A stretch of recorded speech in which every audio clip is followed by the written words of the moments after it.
Hello everybody. I hope all of y'all are having a good day today.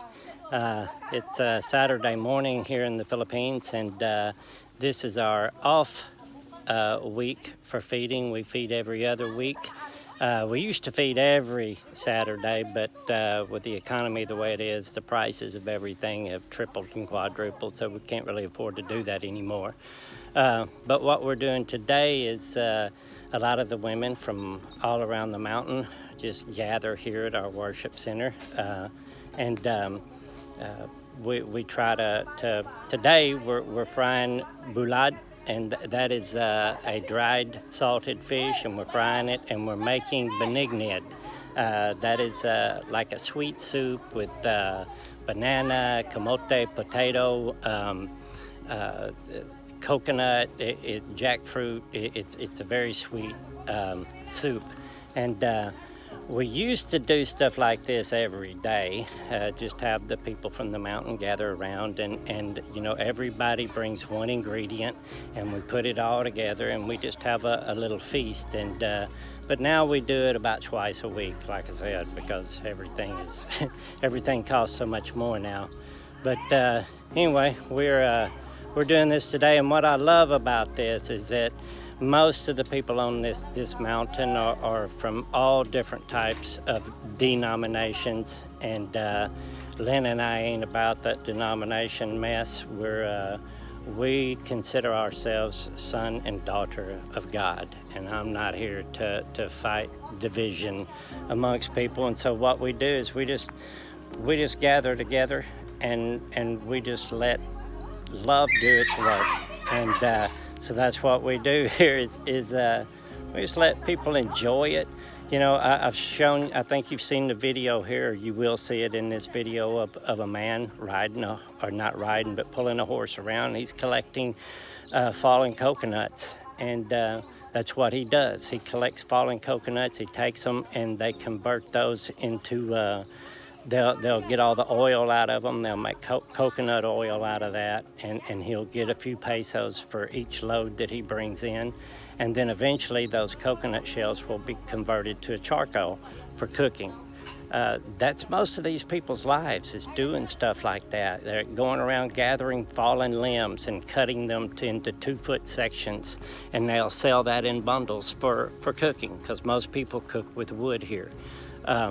And so you'll see people, with horses or little carts, or even carrying them bundles of wood and coconuts and things like that. And that's their life. That's how they make their livelihood. And it's just, they may make maybe $5 a day, and so they don't have much to look forward to. So since we've been here, we've been trying to give the people something to just, making benignit and frying the dried bulad, the dried fish. That's what most people eat here, because they can't afford fresh fish, is that. And you just break off little tiny pieces of it and put it in your rice, and it gives your rice some flavor because it's very salty. It's not very good for nutrition, but it's what they can afford. So we try to do stuff like this to where people will have something to just be happy about, smile about, and to look forward to. And it only takes a little bit of time.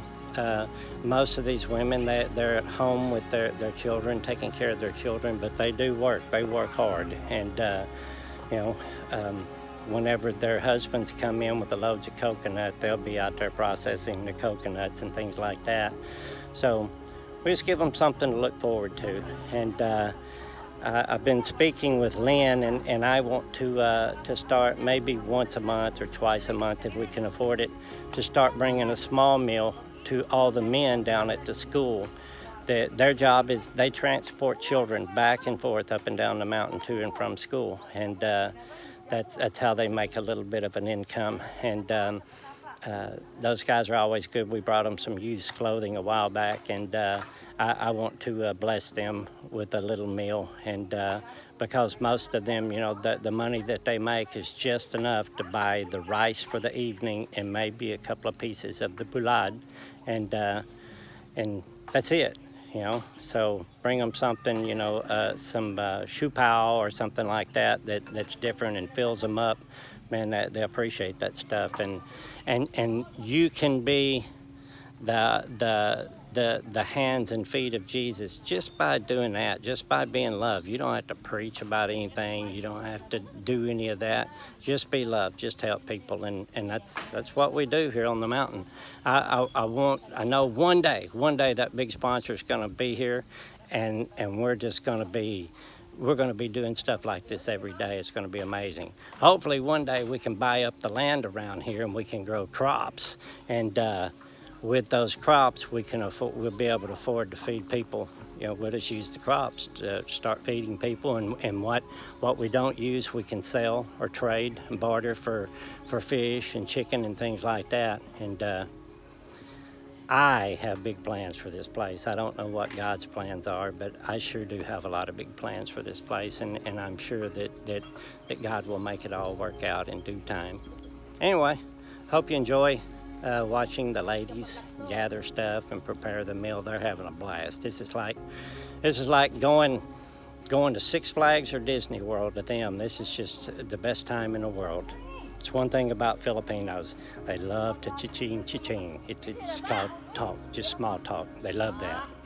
Anyway, love you guys. Later.